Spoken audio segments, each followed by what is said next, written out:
peut continuer à ajouter de l'information au diagramme tant que ça reste lisible et que ça précise certaines choses. Une chose qu'on peut ajouter, c'est la notion d'héritage sur les cas d'utilisation eux-mêmes. On veut mettre en évidence qu'un cas d'utilisation regroupe plusieurs cas particuliers, dont les scénarios diffèrent complètement ou partiellement. Commander un produit est différent de commander un service. Un possède une adresse de livraison, alors que le service n'a pas d'adresse de livraison. On a donc un cas d'utilisation générique, commander, de commander un produit et commander un service. Commander un produit et commander un service étant des cas particuliers de commander. Un autre aspect qu'on peut ajouter au cas d'utilisation, c'est d'indiquer qu'un scénario est optionnel avec le stéréotype extend. Dans ce cas ici, au moment de commander, il est possible de prendre une assurance concernant l'envoi postal du produit. Il est possible également de ne pas prendre l'assurance. Le cas d'utilisation optionnel souscrire une assurance extend le cas commandé.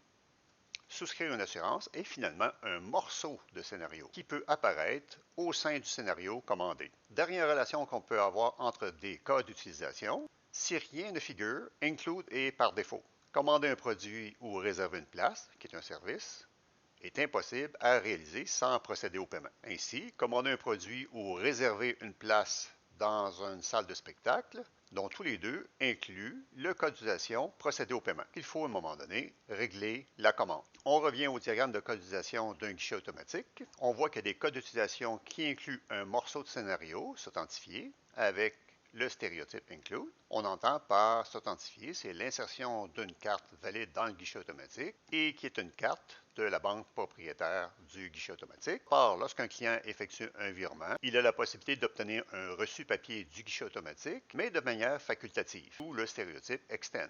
Donc, demander un reçu de papier est optionnel. On voit que le diagramme s'est complexifié et qu'on a perdu en lisibilité à cause des nombreuses relations et associations. Il faut faire attention pour rester lisible, quitte à ne pas tout dire. Encore une fois, le diagramme n'a pas pour but d'être exhaustif. Quelques conseils, limitez le diagramme de cas d'utilisation à au maximum 6 ou 8 cas d'utilisation dans le diagramme. Préférable de faire plusieurs diagrammes de cas d'utilisation plutôt que de charger un diagramme de cas d'utilisation. Concernant les relations entre les cas, on ne parle pas ici d'association, mais bien de relations. Indiquez seulement ceux nécessaires, les include, les extend, l'héritage, afin que ce ne soit pas trop lourd. Pour le détail du code d'utilisation, il faut faire une description textuelle dont un exemple sera fourni en classe. Un exemple à partir duquel vous allez effectivement travailler, coder, développer. Par la suite, tous les détails qu'on ne veut pas mettre ou qu'on ne peut pas mettre dans les codes d'utilisation, nous allons pouvoir les expliciter dans une description textuelle. Et avec les scénarios comportant plusieurs cas d'utilisation, nous pourrons alors faire des diagrammes de séquence.